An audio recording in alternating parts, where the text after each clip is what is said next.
بسم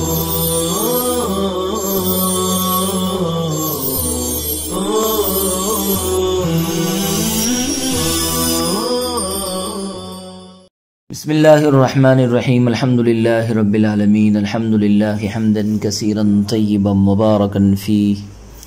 وصلی اللہ وسلم علی نبینا محمد وعلی آلہ واصحابہ وبارک وسلم تسلیما کثیرا کثیرا۔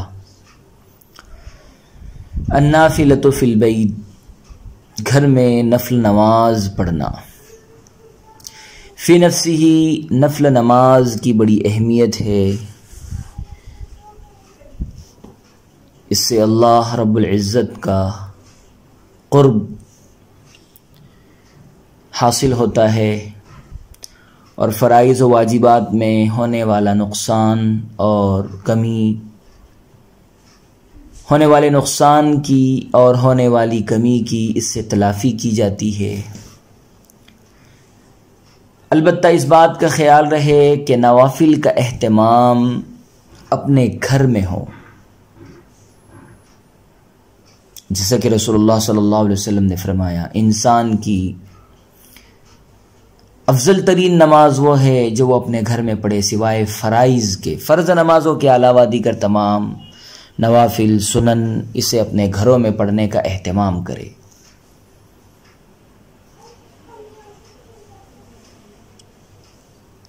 جس طرح منفرد شخص کے مقابلے میں نماز با جماعت کی فضیلت اور اہمیت ہے، ایسے ہی نوافل کی اپنے گھروں میں بڑی اہمیت و فضیلت ہے۔ نفل نماز کے پڑھنے کا اہتمام اپنے گھر میں کرے، اور جب گھر میں نفل نماز کا اہتمام کرے تو اس وقت کیا نیت ہو؟ سب سے پہلی بات یہ ہے کہ گھر میں نوافل کا اہتمام کرتے وقت اس بات کی نیت کی جائے کہ ان اللہ یجعل الخیر فی بیتی بسببہا۔ ظاہر سی بات ہے، جب گھر میں اللہ رب العزت کی عبادت ہوگی، اس کی رضا والے اعمال ہوگے، تو یہ اعمال گھر میں اللہ رب العزت کی جانب سے نزول خیر و برکت کا سبب ہوں گے۔ اللہ رب العزت اپنی خصوصی رحمتوں کو، برکتوں کو اس گھر میں نازل فرمائیں گے، آفات سے، بلاؤں سے، مصائب سے، پریشانیوں سے، شیطانی اثرات سے اللہ رب العزت اس گھر کی حفاظت فرمائیں گے۔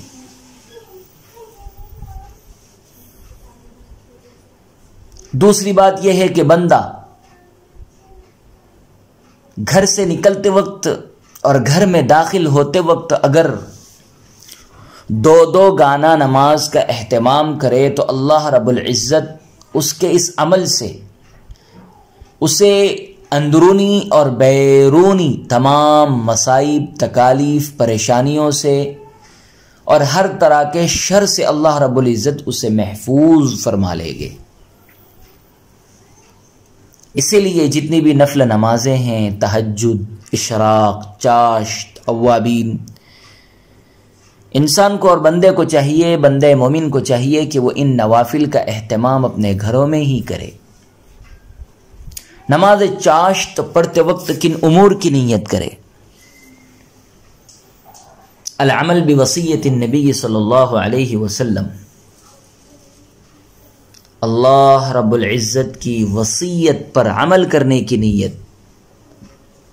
رسول اللہ صلی اللہ علیہ وسلم نے اس نماز کے اہتمام کی وصیت فرمائی ہے، لہذا اس وصیت پر عمل کرنے کی نیت سب سے پہلی بات۔ حضرت ابو ہریرہ رضی اللہ عنہ نے فرمایا، مجھے میرے خلیل رحمت دو عالم صلی اللہ علیہ وسلم نے 3 باتوں کی وصیت فرمائی ہے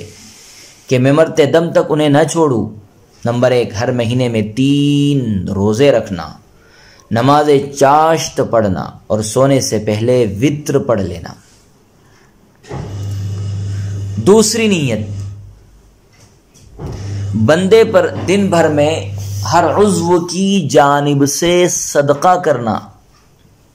اور نماز چاشت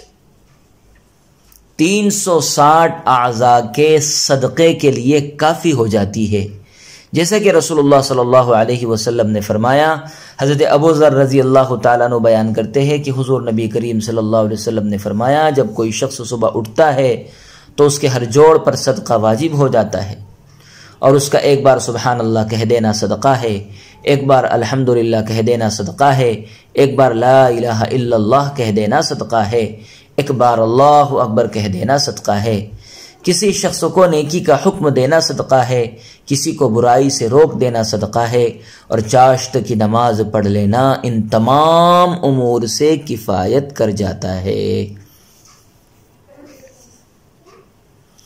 تیسری نیت کی جائے کہ نماز چاشت کے پڑھنے سے اللہ رب العزت تمام گناہوں کو معاف فرما دیتے ہیں، اگرچہ وہ سمندر کے جھاگ کے برابر ہو۔ حضرت ابو ہریرہ رضی اللہ عنہ سے روایت ہے، حضور نبی کریم صلی اللہ علیہ وسلم نے فرمایا، جو شخص چاشت کی نماز 2 رکعت کی پابندی کرتا ہے اس کے گناہ بخش دیے جاتے ہیں، اگرچہ وہ سمندر کے جھاگ کے برابر ہو۔ چوتھی نیت، جنت میں سونے کا ایک محل اس عمل کے ذریعے سے اللہ رب العزت عنایت فرمائیں گے، اس کی نیت کرے۔ حضرت انس بن مالک رضی اللہ عنہ سے مروی ہے کہ حضور نبی کریم صلی اللہ علیہ وسلم نے فرمایا، جو شخص چاشت کی 12 رکعتیں پڑھتا ہے اللہ تعالیٰ اس کے لیے جنت میں سونے کا ایک محل بنا دیتے ہیں۔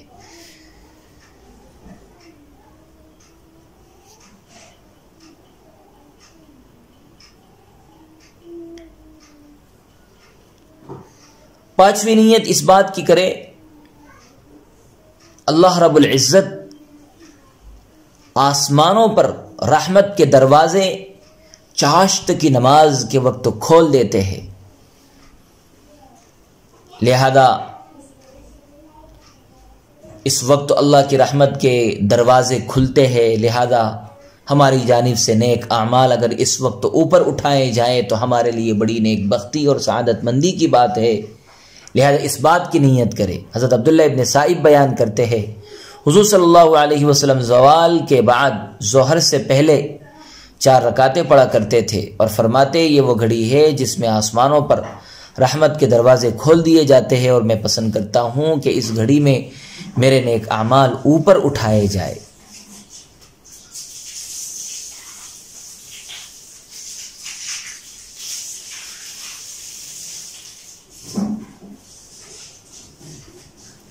نماز ضحیٰ کی پابندی کرنے والوں کے لیے اللہ رب العزت کی طرف سے اس بات کا اعلان ہے کہ کل قیامت کے دن جنت میں داخل ہونے کے لیے ایک دروازہ ہوگا جس کا نام ضحیٰ ہوگا۔ اس نماز کی پابندی کرنے والے جنت میں اس دروازے سے داخل ہوگے، لہذا اس فضیلت کے حصول کی نیت کرے۔ حضرت ابو ہریرہ رضی اللہ عنہ سے روایت ہے، نبی کریم صلی اللہ علیہ وسلم نے فرمایا، جنت میں ایک دروازہ ہے جس کا نام ضحیٰ ہے، جب قیامت کا دن ہوگا ایک آواز دینے والا آواز دے گا،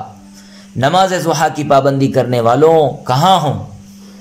یہ تمہارا دروازہ ہے، اس میں اللہ کی رحمت سے داخل ہو جاؤ۔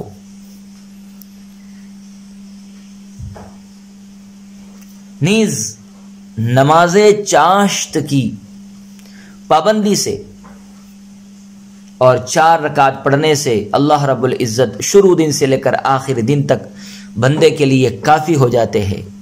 مطلب یہ ہے کہ یہ عمل انسان کو اللہ رب العزت کی حفاظت میں داخل کر دیتا ہے، اور اللہ رب العزت دنیا کے ہر امر کے لیے اس کی طرف سے اس کی طرف سے کافی ہو جاتے ہیں۔ نماز چاشت کی پابندی کرتے وقت اس بات کی بھی نیت کرے کہ اگر بندہ سورج کی حرارت اور گرمی کے وقت اگر نماز چاشت کا اہتمام کرتا ہے تو اللہ رب العزت کے یہاں اس کا نام اوابین میں لکھا جاتا ہے۔ اوابین بندوں میں اللہ رب العزت سے توبہ اور اللہ تعالیٰ کی طرف رجوع کرنے والے بندوں میں اس کا نام لکھا جاتا ہے۔ اللہ سے دعا ہے اس عمل نیک کی ہمیں توفیق عطا فرمائے اور اس عمل نیک کی پابندی اور اہتمام کرنے والا ہمیں بنائے، آمین۔ وآخر دعوانا الحمد للہ رب العالمین۔